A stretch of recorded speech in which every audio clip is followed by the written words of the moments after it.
Buenas tardes, profesor. Mi nombre es Diego Vallejo y el día de hoy yo y mis compañeros le presentaremos nuestro tema que se llama Las determinantes de balanza de pagos a partir de 1994 al 2020. Y cabe resaltar que en el año 2020 no incluimos lo que ocurrió en la pandemia. Para poder adentrarnos un poco más sobre el tema que vamos a hablar, cabe decir que la balanza de pagos es aquel registro estadístico que abría sistemáticamente las transacciones económicas, intercambios de bienes y servicios y movimiento de capital de cierto país con el resto del mundo. Para darnos una idea de lo que sucedió en el 1997, el Perú contaba con el segundo mayor nivel de reservas internacionales solo detrás de Venezuela. De manera similar, en el 2008 tenía un nivel de reservas altos. Sin embargo, con lo que ocurrió en la crisis desde el 2008, dio un shock negativo al crecimiento económico del Perú. Para poder justificar nuestro tema, nos basamos en que en los 90 hubo mucha diferencia, mucha afluencia de capital que mantuvimos relación con las tasas de interés externas que estuvieron bajas a lo largo del tiempo y que incremento de los términos de intercambio, que los incrementos de los términos de intercambio hacían que el producto pueda expandirse. La dependencia que manteníamos con el exterior nos llevaba a ser más cautelosos con algunas crisis internacionales o por lo ocurrido en el 2009 que podrían llegar a perjudicar la producción peruana de una manera muy drástica. Eh, para poder entender nuestro tema, nos concentraremos en lo que nos dicen nuestras variables. En este caso, por ejemplo, con lo anteriormente mencionado, para la economía peruana los términos de intercambio resultan en gran medida procíclicos. En otras palabras, que se mueve al mismo tiempo con las actividades del presente, medida por la producción o los ingresos de una economía, y el cambio real multilateral como la tasa de interés internacional son contracíclicos. En otras palabras, variables que pueden usarse como equilibrio en la fase expansiva y como estímulo en la fase contractiva, lo que será una presentación útil para nuestro modelo de economía peruana. Dentro de nuestros objetivos están determinar las variables económicas que influyen en el comportamiento de la balanza de pagos del Perú y determinar si en el año 2009, cuando todo el mundo estaba asumido en una crisis económica debido a los bonos subprime y que inició en Estados Unidos, el Perú se vio afectado por ella, por lo que espera en un quiebre estructural en el año anteriormente mencionado por concepto de las crisis financieras en el 2008 y en el 2009.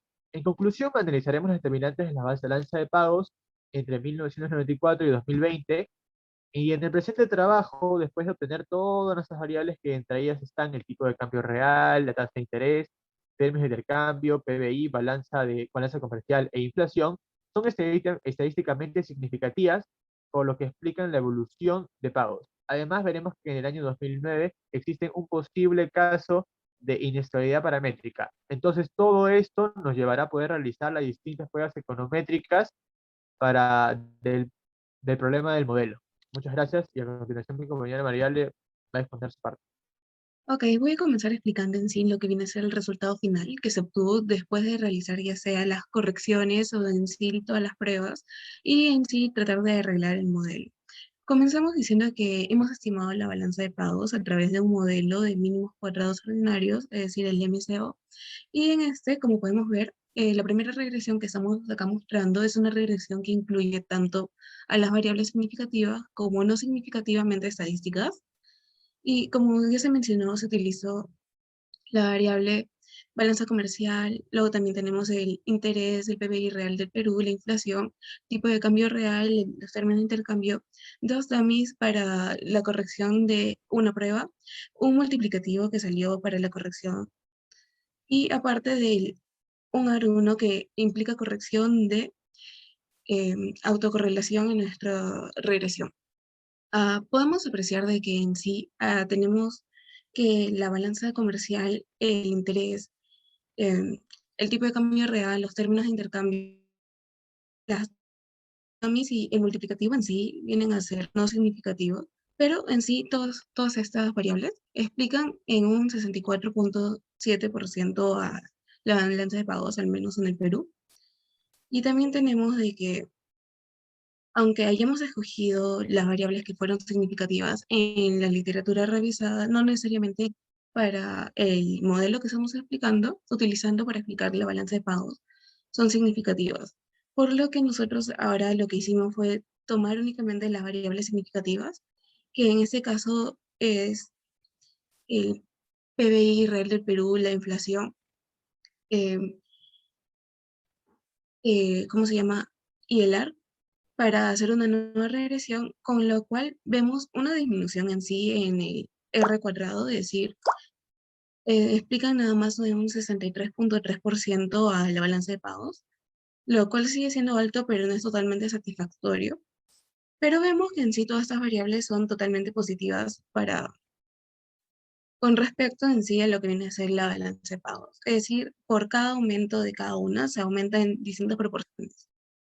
Em, y con esto pasaría a explicar un poco las conclusiones a las que llegamos, en las que tenemos que, en primer lugar, de que hemos visto que el modelo de mínimos cuadrados ordinarios, es decir, el MCO, no es totalmente satisfactorio para estimar en sí lo que viene a ser la balanza de pagos.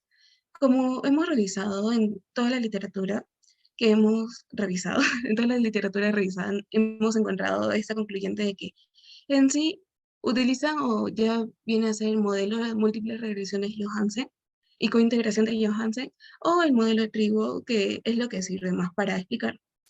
Y algunas recomendaciones que se podría dar es que en sí nos hemos dado cuenta de que em, en la inflación y el PBI real es lo que aumenta de forma positiva acá a la balanza de pagos, por lo que se le recomendaría al Estado, en ese caso, implementar ya sea políticas fiscales o monetarias que ayuden a aumentar el PBI real y aparte de mantener una inflación estable y saludable para la economía, porque eso también varía un poco según cada economía.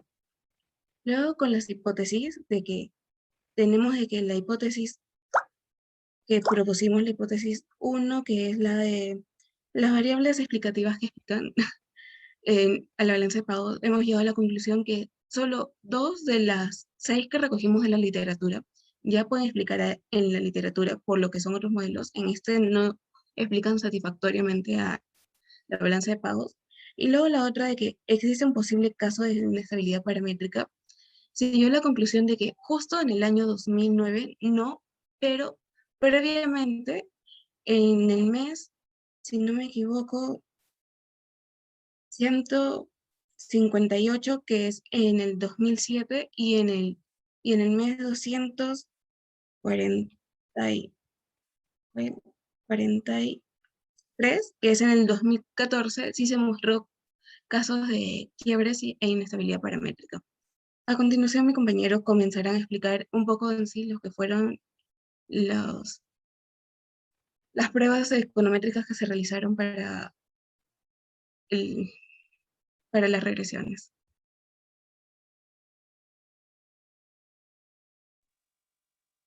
Ok, para dar un inicio de lo que voy a comenzar a exponer, voy a exponer primero lo que vendría a ser la multicanalidad, que se convierte prácticamente en una relación lineal entre los factores explicativos, lo que viola o se contradice con el supuesto de Gauss-Markov. Para determinar si existe multicanalidad, se observa el factor de la inflación de la variancia, el PIB. Si el factor es mayor que 10, indica que la variable tiene multicanalidad, lo que distorsiona el modelo. Por lo tanto, el modelo debe verificarse para que tenga una mejor estimación. La correlación nos indica y nos da un indicio que no presenta ninguna variable que presente un alto grado de autocorrelación. Esto podemos comprobarlo con el PIB.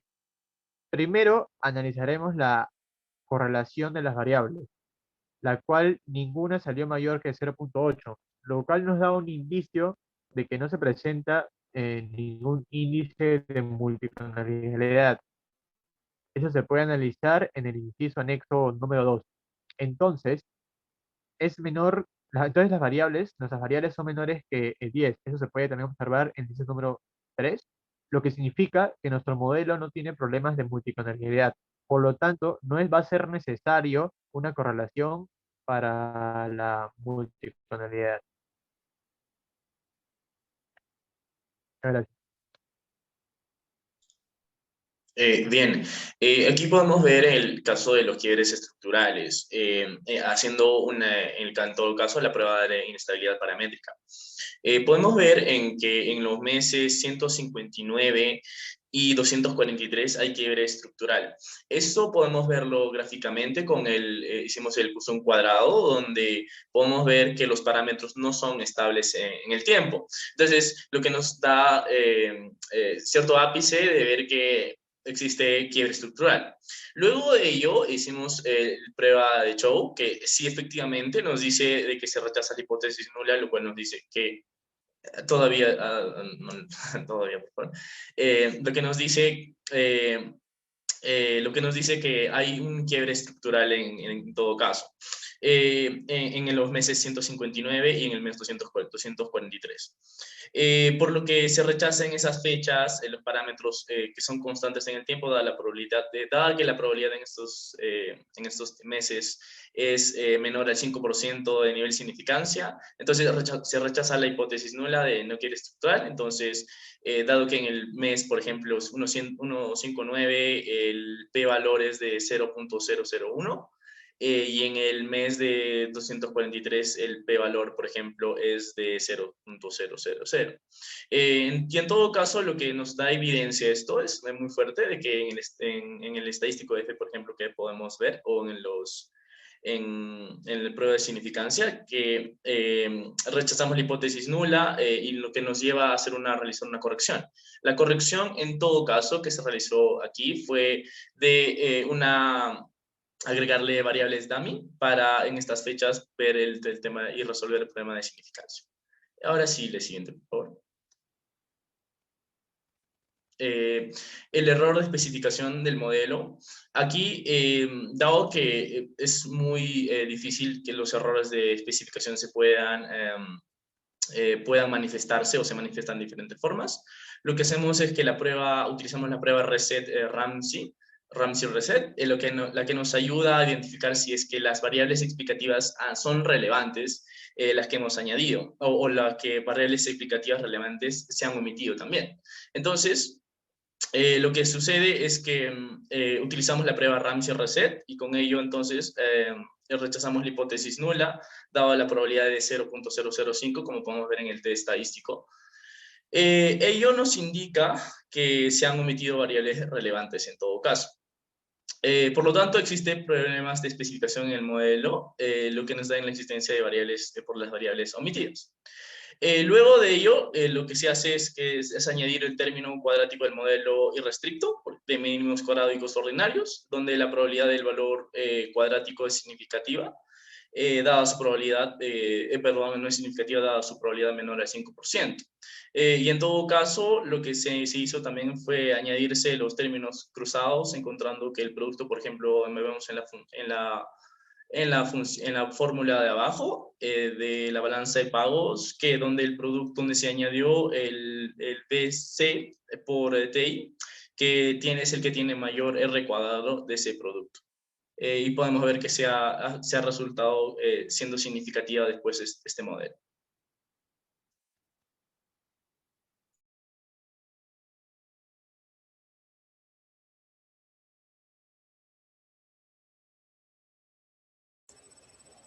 Bueno, en este caso haremos lo que es el tema de la autocorrelación. Para iniciar se conoce como autocorrelación cuando el término del error de nuestro modelo está directamente relacionado con sí mismo a través del tiempo. Y bueno, en este caso, luego de efectuar la prueba de heterosticidad, pasamos a realizar la prueba de autocorrelación, ya que el modelo de mínimos cuadrados MCO tiene el supuesto de no autocorrelación, y lo que se desea comprobar es que si existe o no algún incumplimiento con ello.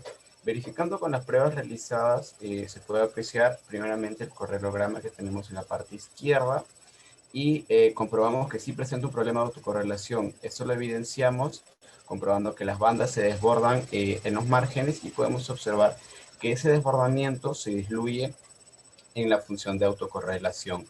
Y este desbordamiento termina abruptamente después de la primera banda, lo cual indica que sí hay un problema de autocorrelación, pero que este puede ser resuelto con un proceso autorregresivo de orden 1 o AR1 y no con un proceso de medias móviles. Entonces, después de realizar esta corrección con el proceso AR1, podemos observar, como ya en la parte central, que nuestro R cuadrado ha mejorado significativamente, pero todavía no es un R cuadrado adecuado para indicar la balanza de pagos durante el periodo de análisis. Y además, las variables BC y TCR de 1 y de 2 y la multiplicativa no son estadísticamente significativas. Entonces, con esa nueva regresión se comprobó si se había corregido el problema. Entonces se realiza un nuevo correlograma, que es el que tenemos en la parte derecha, y en la regresión el primer indicio de mejora fue la evolución del R cuadrado, y el segundo, lo que confirma nuestro supuesto, es el nuevo correlograma, que ya no presenta ningún tipo de desbordamiento por las bandas al inicio de las funciones de autocorrelación, excepto por valores atípicos, pero que se podría considerar que sí se eliminó el problema de la autocorrelación. Muchas gracias.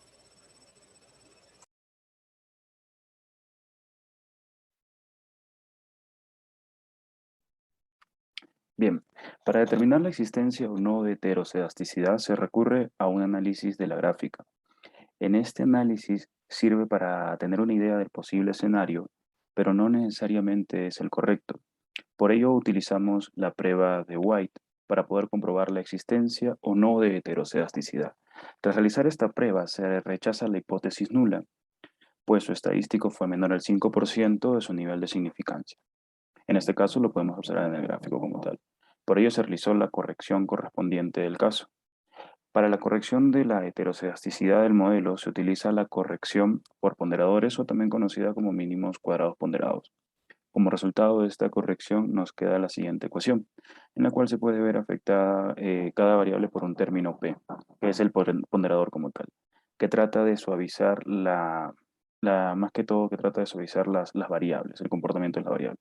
Con esto claro podemos observar que la variable de la balanza comercial, el tipo de cambio real, los términos de intercambio y las dicotómicas también se vuelven estadísticamente no significativas. Además podemos observar que el R cuadrado, a comparación de la regresión anterior, básicamente ha empeorado. Pero luego de realizar nuevamente el análisis nos dimos cuenta que el problema de la heterocedasticidad se llega a corregir.